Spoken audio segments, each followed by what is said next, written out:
Was convicted of killing his mother, then staging her death to make it look like an accident. Today, he finally learned his sentence, but not before several tense exchanges with the judge. He's referring to you as a victim. You are not the victim here.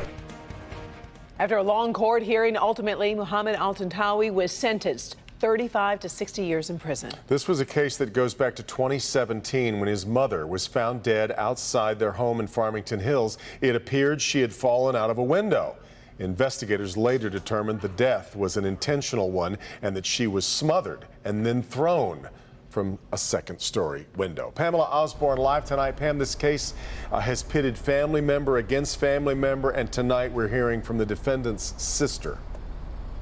Yeah, she spoke out not only in that courtroom, but after that sentencing took place. Take a listen. He can die today and I would not go to his funeral. I would throw a party instead. Like, I don't care about him. Aya Al-Tantawi showing no mercy for her brother Mohammed after he was sentenced to at least 35 years behind bars for killing their mother. These last 5 years have been a lot. I try to sympathize.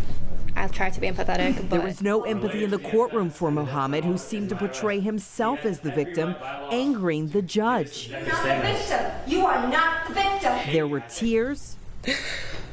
Oh man, and for her to die at 35 years old, a terrible death by any means, by any hours of rambling. Okay, whether your honor gives me 40 years to 80 years or 40 years to 80,000 years, I don't care because Mohammed's sister interrupting. I was gonna kill her. Following her own outburst.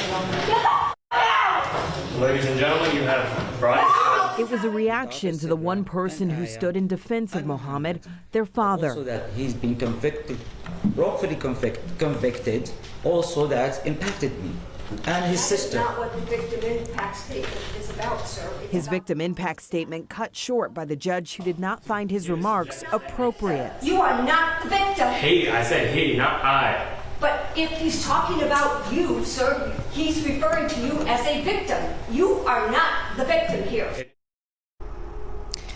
The prosecuting attorney in this case calling Mohammed a skilled liar, practiced in the art of deception. He tells us he was satisfied with the sentence the judge handed down today and that he hopes that Mohammed gets the help that he needs while he's incarcerated. Reporting live tonight, I'm Pamela Osborne, Local 4. Some kind of day. All right, Pam.